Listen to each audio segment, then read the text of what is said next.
I think it is one of the least useful, most destructive, most consistently misused things in rehab and performance. It drives me up a wall.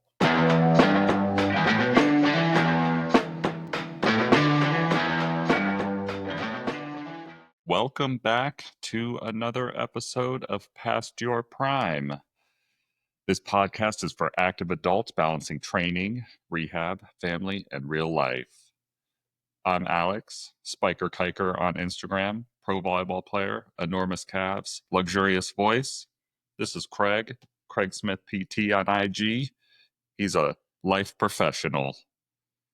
And I love that. Life professional. More of a strident voice, a little bit sharp at the end.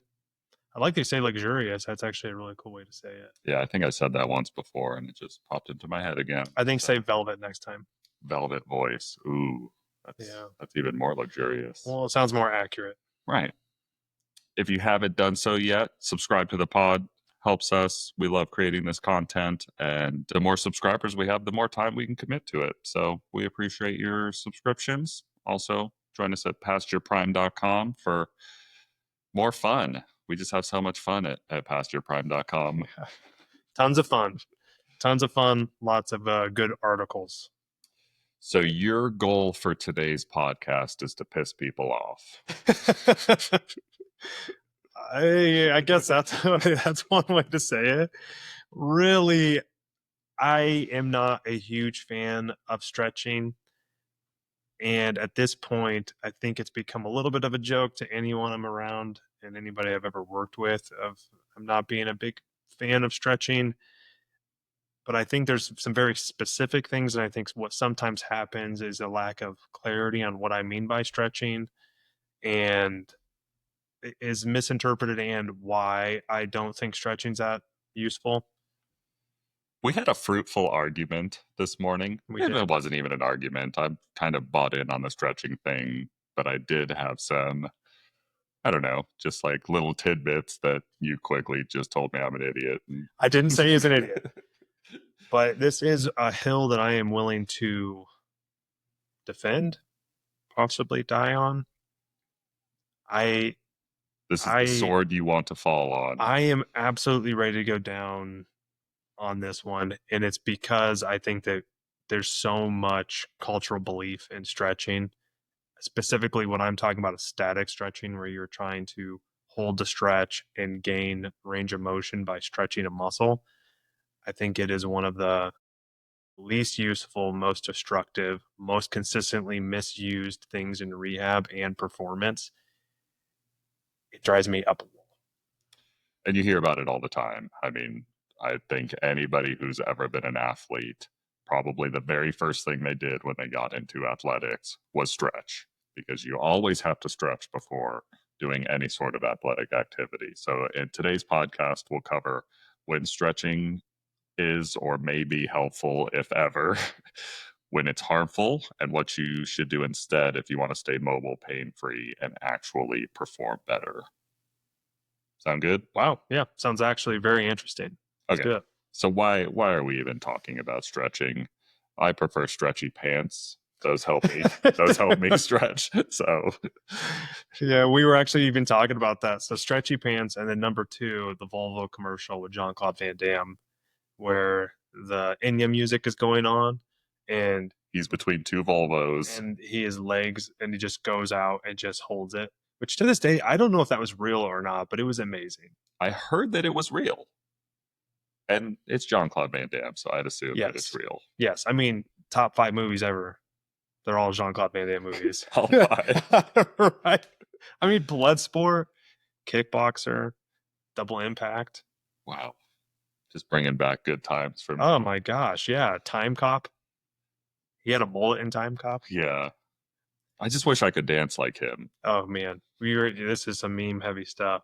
But the big thing is that there are like these huge cultural belief systems that are built around stretching and flexibility that are, to me, so overwhelmingly unhelpful, and they drive so many people to do things that actually make them feel worse when they're hurting, and also reduce their actual physical performance when they are operating at a high level.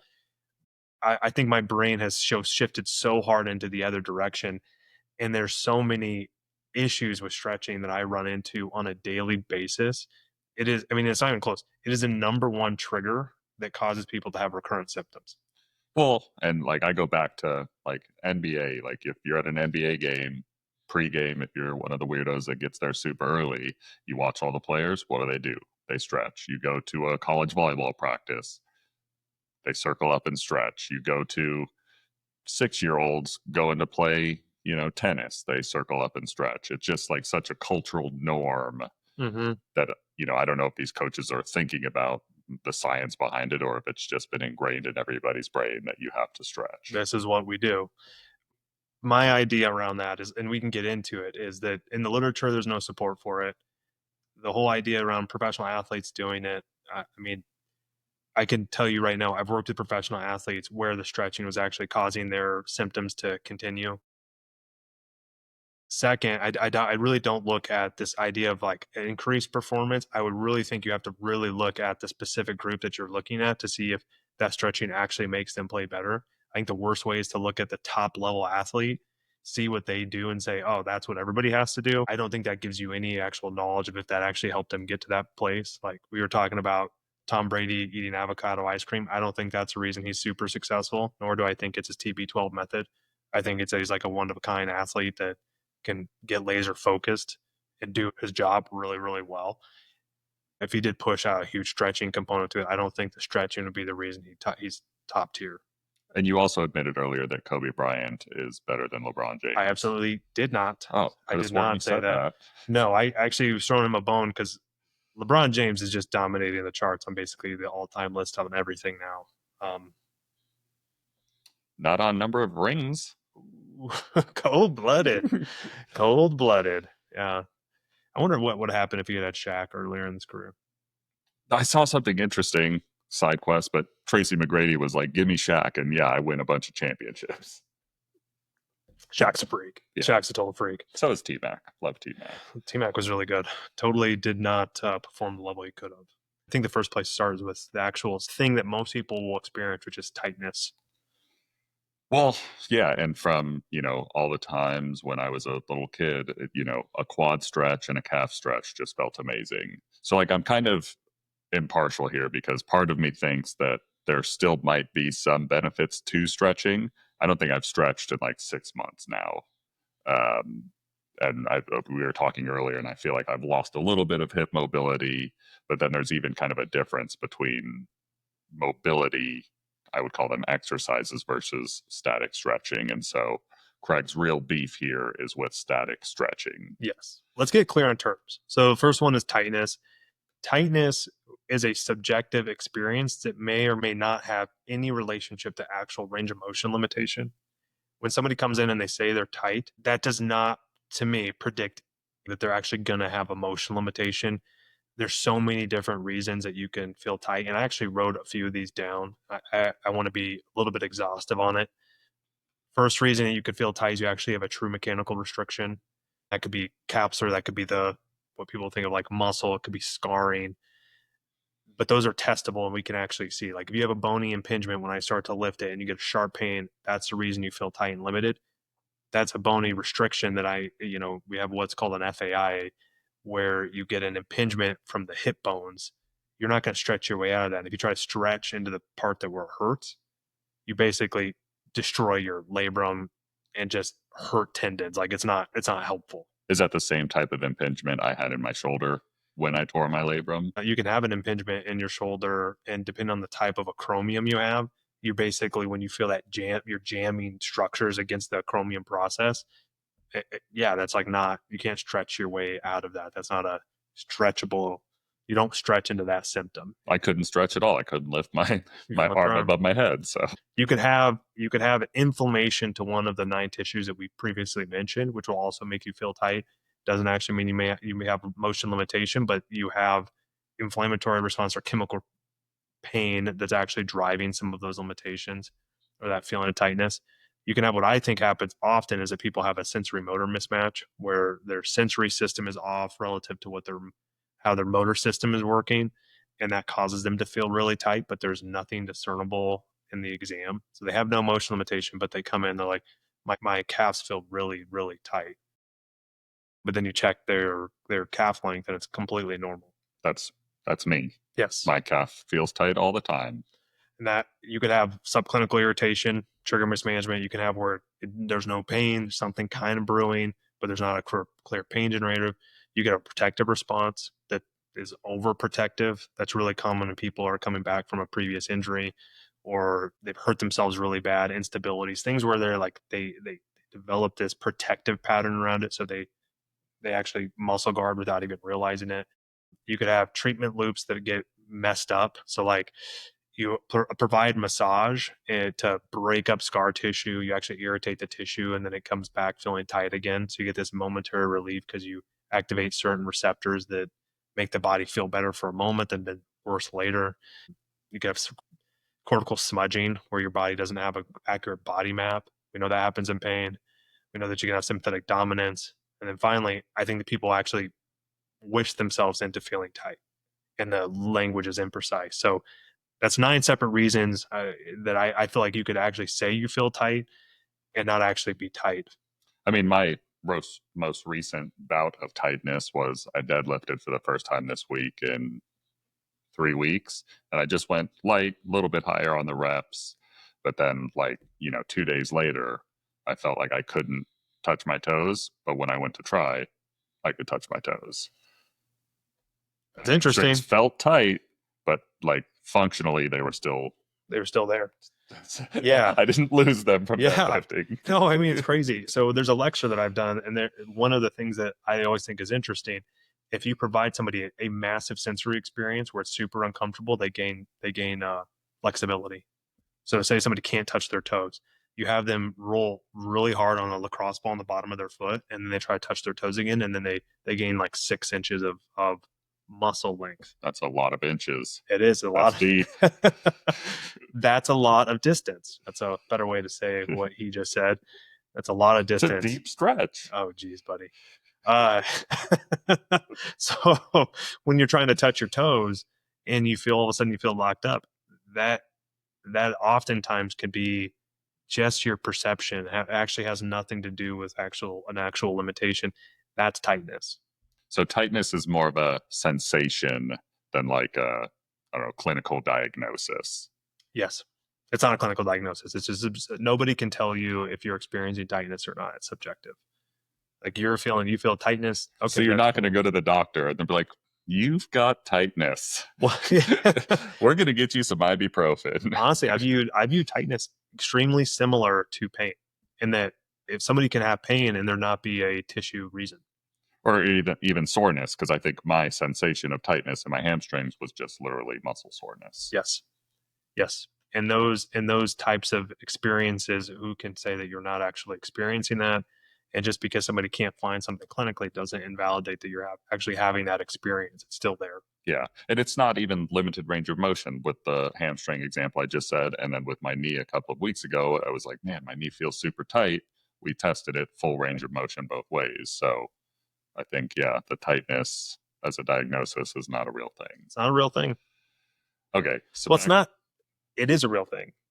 It is real. It's a subjective experience, but it's a real sensation. Yes, but to say it does not predict that you actually have motion loss or the muscle's too tight. It typically, there's something else you have to dig. It's a subjective experience. The thing goes, okay, let's see what's causing this person to feel tight. And the feeling of tightness doesn't necessitate stretching. You've got it. Except that what I would propose is that we have such a dramatic cultural belief. We have such a long-standing performance, coaching, all these different things that tell us, rehab professionals who say stretching is what you should be doing.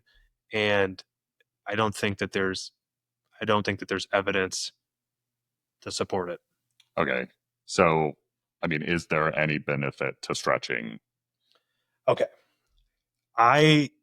If you can't tell, I've obviously thought about this a lot. And to me, when you sift through the literature, I think there's 5 reasons that have been proposed and investigated to show, oh yeah, stretching's worthwhile, or in my opinion, it's the most pathetic area of research if you look at static stretching. and flexibility as if it causes anything to be better for your life. And I think it's incredibly limited. Number one is injury prevention. We've already proven it. Doesn't prevent injury. I mean, the whole idea, you could, you know what group gets injured the most in my experience? What group? The people who are the most flexible. Interesting. Well, and one thing that we had talked about earlier this morning is to my NBA reference is like all of these guys are probably getting the best quote unquote stretching in the world and all, in terms of their extremely highly paid athletes, yet they tear their ACLs, they roll their ankles. High level soccer players, they blow Still out get their injured. knees, they still get injured, even though they're getting, quote unquote world class Yeah. stretching. I mean, what I think is always funny. Have you noticed how like those guys who have like the nasty back pain? I've not noticed them. So if you watch the on the sidelines, like how often they're getting like heat packs on their back Yeah, and getting treatment for their back, and to me it would be funny to see how many of those people are getting stretching, and they actually are stretching a neural tension sign, which is a neural tension sign is when your nervous system can get chemically irritated from a back injury, and then we can basically set it up that you basically tension the nerve, and it is a horrible experience. And you can tell it's nerve. One of the easiest tricks right now, if you're listening to this, is you can stand up and try to touch your toes, keeping your knees straight. And then when you get to the bottom and you feel tight, flex your head. And if you bring your head down and it makes you feel tighter in your hamstrings or your calf or the back of your knee, that's not muscle. That's a nerve. You just tensioned a nerve. You can do another one called the slump test where you sit down, you slump like you have really bad posture, bring your chin to your chest, straighten your leg out, and flex your foot towards your shin. That will light you up. I've And done then all if of these. you look up and it goes away or feels way better, that's neural tension. Right. Well, and I think of like I was trying to think of an example, and like Steve Nash, I think was one, that alien that played for the Suns I love years Steve ago. Nash, by the way. So I think that I don't know if he was stretching or not, but I think he was somebody that had like chronic back issues, and you'd often see him like lying on the sidelines, which is something you would probably recommend for back issues yeah. is getting out of gravity. So I'm curious. Yeah, it'd be interesting to find out what his kind of training slash rehab Yeah. program was for that. Yeah. So to me, I don't view just because the top professionals are doing it as a reason that that it's actually accurate. I guess I've seen too many times where it's the act of stretching makes somebody feel worse, but 100% it does not prevent injury. Right. Like period. And then number two is from a rehab perspective. Like I said before, just from clinical experience, I find stretching to be the number one trigger that people are typically doing, have either been told to do or are currently doing because they feel tight and they want to stretch the tightness that's causing the injury to persist or even get worse. And if we walk through all the tissues that you can basically hurt, stretching them will make them worse. If you have a joint injury, stretching a joint, like if you jam your finger and the way you want to make it feel better is by statically holding it in that stretch position, you'll make it worse. Knee joints, like the best example, the talocrural joint can also be irritated from you doing like a plantar flexion stretch, like sitting on your heels, which is a really common one that I see often where somebody has done yoga for a long period of time and they want to do the prayer position. They roll their ankle when they're doing one of the balance exercises during yoga, and then they sit on their heels and it feels like a good deep stretch, and then afterwards they feel blown up. That'd be an example of irritating a joint. Insertional tendinopathies, where you actually stretch the connection from the tendon on the bone, I've seen that make people dramatically worse. Disc injuries, nerve injuries, they all get worse from static stretching on the tissue that's hurt. With my wrist, it seems like one of the things that I needed to work on is the mobility. And I don't know that that's necessarily a stretch and hold, but there have been instances where I've been told to kind of stretch it and hold it in place. Mm-hmm. Is that kind of the same thought process here? You have to make sure that it's not in a rehab standpoint. Say somebody loses a lot of motion and you've had either scarring or um, A recovering bone. recovering bone, Yeah. connective tissue. You've allowed it to stiffen.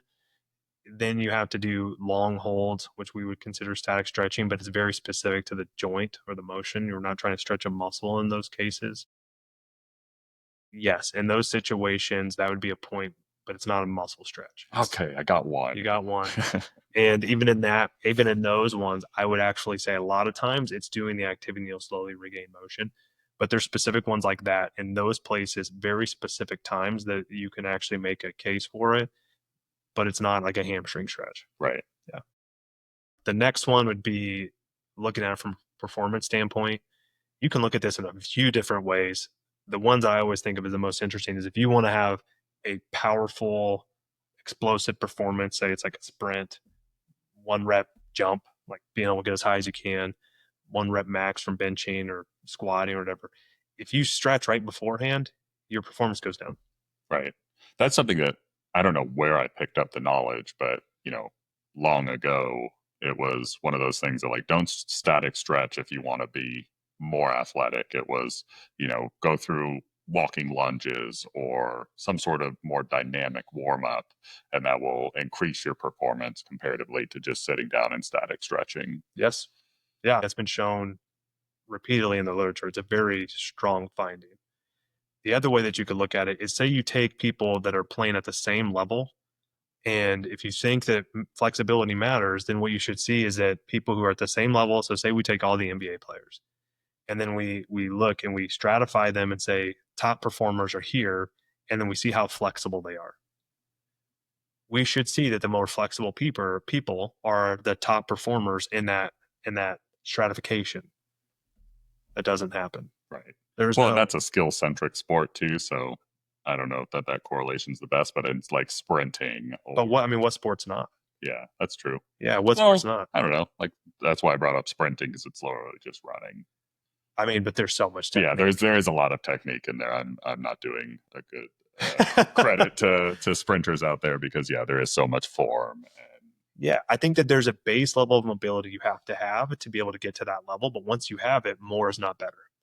And that's my opinion on that is, okay, if you don't have that level of flexibility that you have to be able to perform at that level, like, so for example, for somebody to be able to sprint, there's a certain range of motion you have to have going into hip extension, knee, hip flexion, knee extension, knee flexion, ankle plantar flexion, ankle dorsiflexion. You have to have that mobility. Right. If you don't have that mobility, you can't even get into the sport to perform. But once you have that mobility, a greater range doesn't improve your performance. Okay. And that's like, so the idea on that one is just more flexibility doesn't do anything for you. So I kind of look at it from both standpoints, even though when I say flexibility, that's not a one-to-one to stretching, but the reason people would stretch is because they think that they're improving their performance. Flexibility has no relationship to performance. Okay. Are there any other real benefits? Last one is that people talk about health span. Health span, there's no relationship between health span. Health span is a term that you'll use versus lifespan. Lifespan is the length of time that you live. Health span is a length of time where you're able to do the things you want to do and be happy, not sick, not like on your way towards death. And so you want to have as long of health span as you possibly can, hopefully all the way through what your actual lifespan is. The idea is that flexibility or stretching would actually make it so your health span is greater. I don't think that's true. I think how fast you walk matters more. I think your calf strength matters more. Your overall muscle strength matters more than flexibility. I don't think flexibility matters at all, which hence I don't think stretching matters. Definitely just quad strength. Quad strength matters a lot. A lot. Yeah. Right. And then the last one is that it feels good. So that's in the literature. There is evidence that people actually have a pleasurable, enjoyable experience from stretching. Okay. Like, I don't care about that. And so I'm very comfortable. People like that as a form of their activity because it feels good.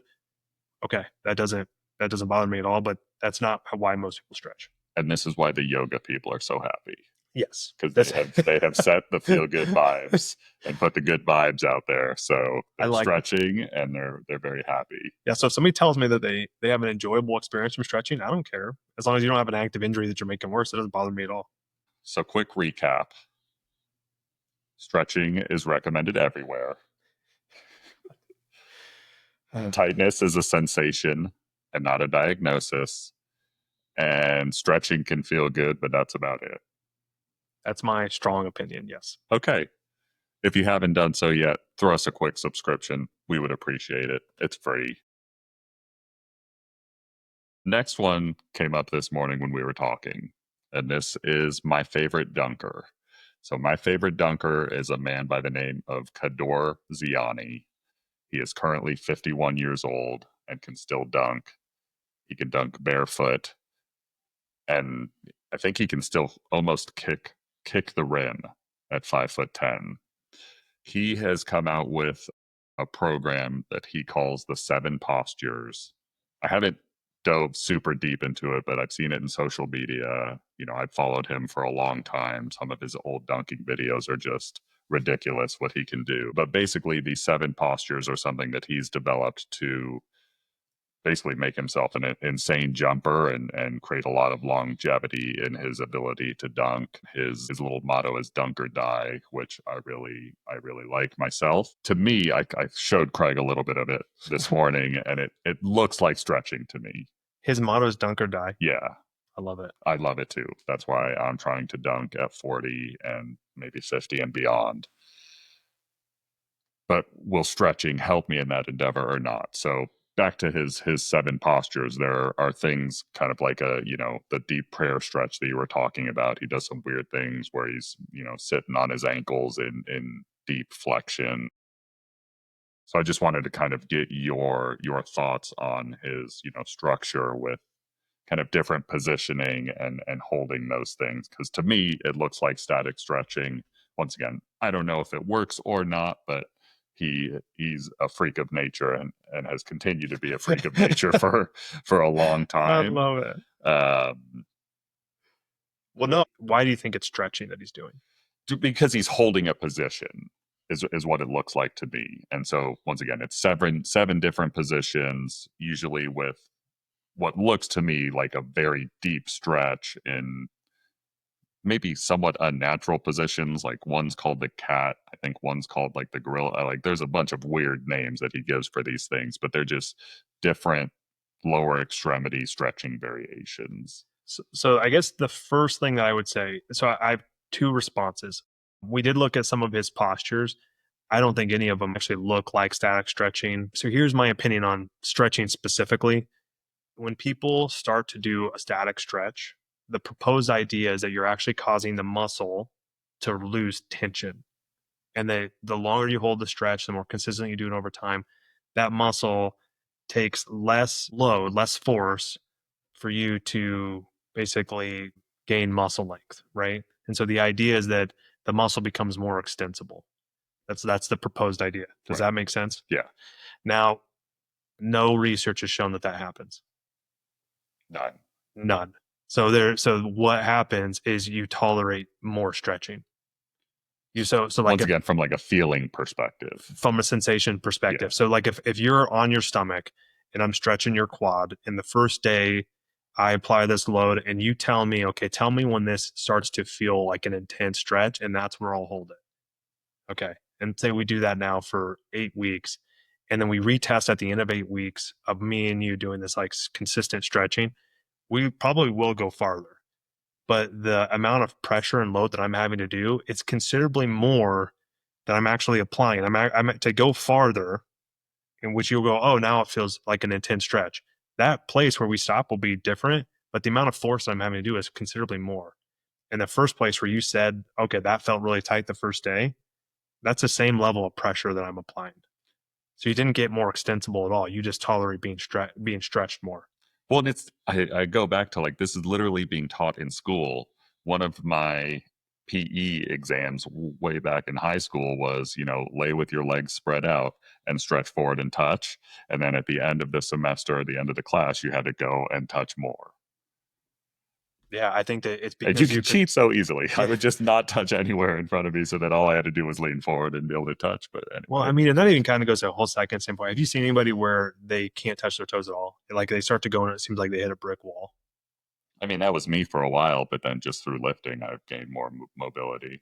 And some of those individuals, when I do that, they have a raging neural tension sign. They've had it since they were a little kid. And my brain always goes to, did you have like a little injury when you were a little kid and then you got forced to stretch it all the time and now you've scarred up your nerve roots as they exit your spine?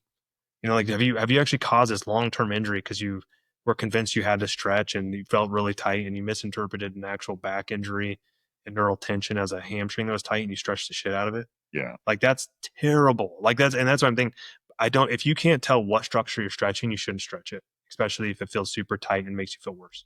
So back to my jumping freak of nature, stretching for mobility kind of with a purpose within a system, you look at differently than just kind of Yeah. mindlessly stretching. Yeah. So he's doing, to me, what he's doing is he's basically developing a really solid foundation of control and movement. You're doing like some sensory inputs to the body.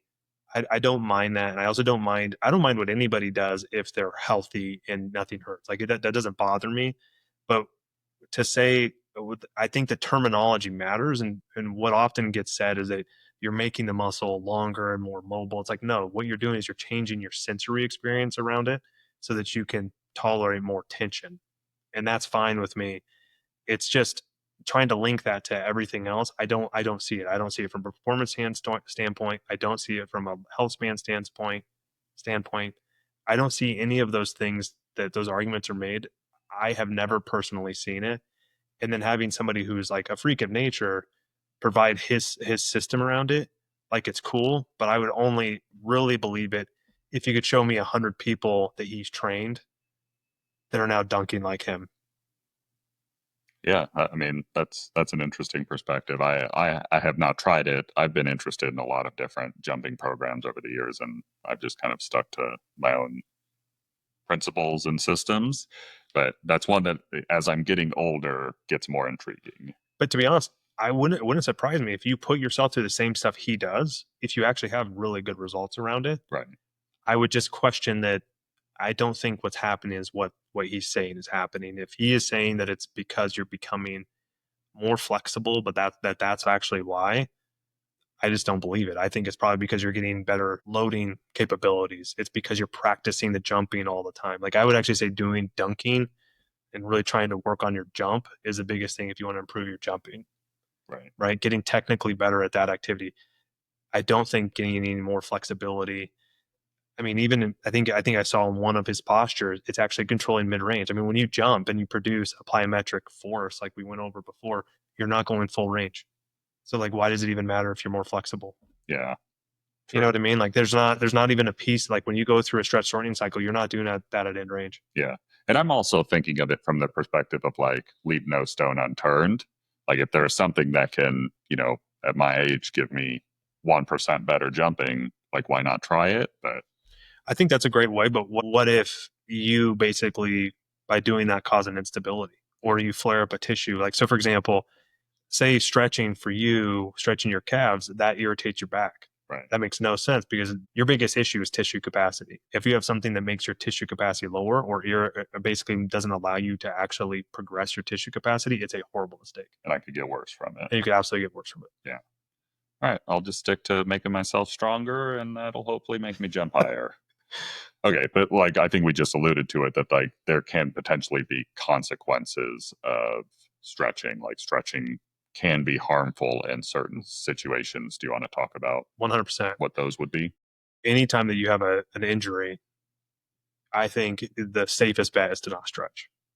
And there's so many other ways that can make your tissue heal, make your tissue feel better, that don't actually have a bad response to your body. So if you don't know what tissue you're stretching and you feel tight and painful, I wouldn't stretch it. I would figure out what the hell's causing it to feel worse and then make that feel better. One of them that we get all the time is people will come in after running and their quads will feel super tight, right? That's a very common one. Now there can be numerous reasons why somebody's quad will feel tight. It can feel tight because you have a joint injury, a tibiofemoral or knee joint injury, and the joint swollen. That'll make your knee and your quad feel tight because the joint diffusion will cause your quad not to fire normally. And that causes your quad to basically not handle the force that it's having to try absorb very well. It can become dysfunctional, which then makes it feel tight. When you stretch it, remember when we talked about the different ways that your body modulates the level for the muscle to fire. You have the Golgi tendon organ and you have the muscle spindle, how they basically help to regulate what level the muscle has to get to basically fire. That can get disrupted. And so then you basically stretch your quad, it inhibits the muscle, so it takes away some of the dysfunction, but it doesn't actually get at the root issue, which is that you irritated your joint, Right. right? You could also have an L3 nerve root injury that causes your quad not to fire normally. So it's weaker, which means that it's getting overloaded. There's so many different reasons. You could have just done a run that was completely downhill, which we know that if you run downhill for a long enough time period because of the eccentric loading is greater, you kill parts of your muscle. So there could be a whole bunch of different reasons that's why you're feeling tight in your quad. And if you just stretch it, all you're doing is masking a very useful symptom, a very useful feedback loop that doesn't actually make you better at all. It just masks the symptoms and lets the actual original issue get worse. We call that shifting the burden. Yeah, feels good, but it's very temporary. Very temporary and can actually make you worse. So how do you know the difference between, good stretching and bad stretching? I really don't think you should stretch if you're hurt. Like if you actually have an injury, I think stretching is the number one mistake. And the only times I would go for stretching is if somebody has a contracture, which is your capsule that surrounds a joint. I think those respond really well to long holds, but you have to have it for a really long period of time. I think that's something you want to do with a professional, at least to help them get you set up on a program to do it. But oftentimes, like for example, when somebody feels tight in their hamstrings, you traction their back and they can touch their toes and they have no issue. Yeah. Right, which you've experienced. If you have the joint injury I was talking about the knee, you can traction your knee and then your quad doesn't feel tight. Like there's a whole bunch of other ways to go about going after it, but you just want to be very specific on what tissues cause it to feel tight. So if you're hurt, stretching is just a mistake. Like it is a mistake unless somebody can really explain why. And it's so lame to hear scar tissue or these other things that I think oftentimes they just get said, oh, your muscle's tight. Well, what do you mean by that? And can you show me that it's actually tight? And like, why is it tight? Why is it limited?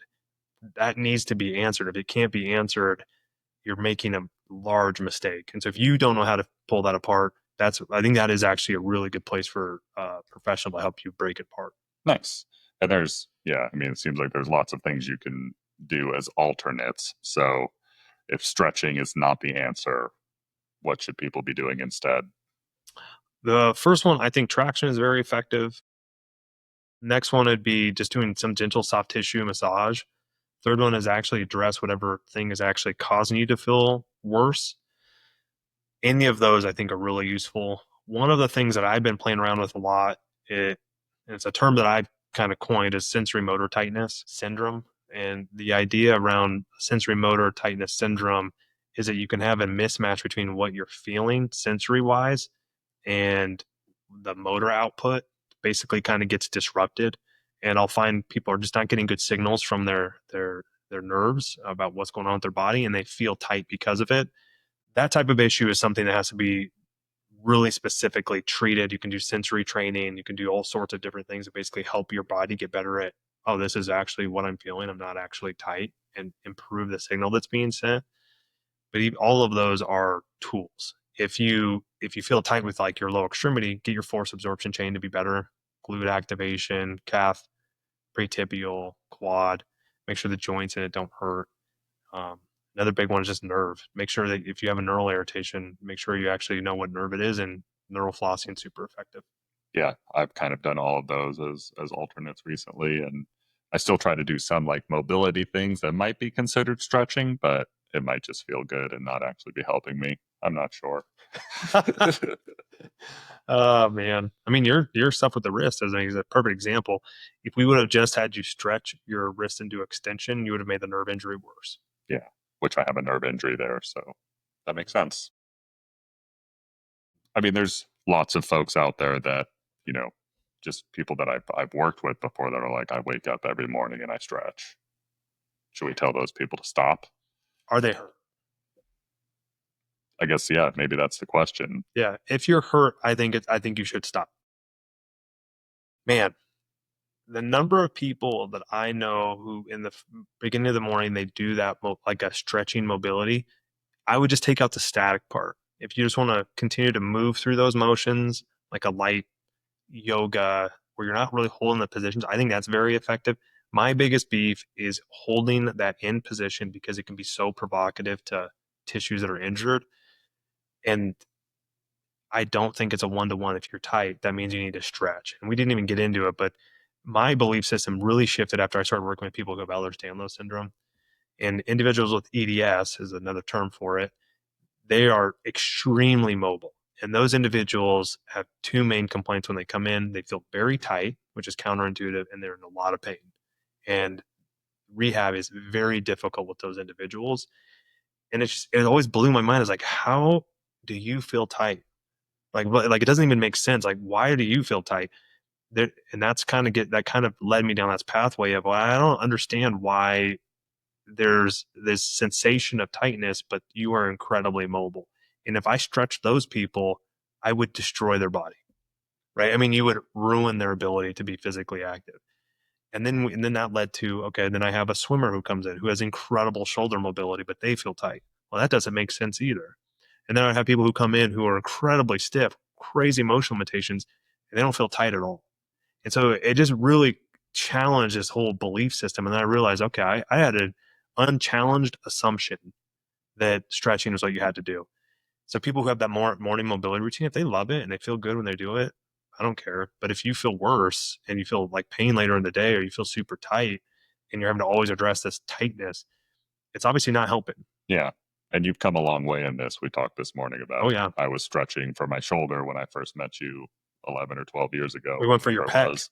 Yeah. And I was like, why did you make me do that? He was like, I was wrong. It's like, oh, thank you. 100%. Yeah, I definitely don't assume anymore. Like I think that's like the big thing with like the nice part about being a clinician is I don't have to make any assumptions. I can test everything. You make a prediction and then see if it's actually accurate. But in that situation, what a mistake. Like I put him in a position that I'm lucky I didn't make him go into an impingement position. Luckily I wasn't that silly with my prescription. But no, I totally want it. That's why somebody comes in with a shoulder injury now, I don't put them in any risk of impingement positions. I'll do really heavy suitcase carries where I can activate the cuff in a stable position and I have no risk of impingement. Like there's all these different ways that you can go after different issues, but to say that they have to stretch to make it feel better, just totally flawed. That could be a cool future episode for my volleyball players out there. Okay. Lots of shoulder injuries in the volleyball world. I love when people will show me the stretch and they show a stretch that's actually an impingement test. It's like a known impingement test and they'll show it to me. I love it. This is what makes it hurt. It's like, well, guess what? Don't do that stretch anymore. Yeah. Yeah. All right. To close it out, I guess we're not saying stretching is evil per se, but It's borderline though. yeah. But if you don't have a system or just pointlessly stretching, you're probably making yourself worse. All righty. I agree with that. Good. Thank you for tapping in today. If you haven't done so yet, throw us a subscription and a like. Rate us, but rate us high, 5 stars. Comment if you have any questions about stretching, because Craig gets very passionate about this one. If you've got tightness, it's just a sensation. Let us know about it. PasturePrime.com. Thank you again. PYP, baby. Peace.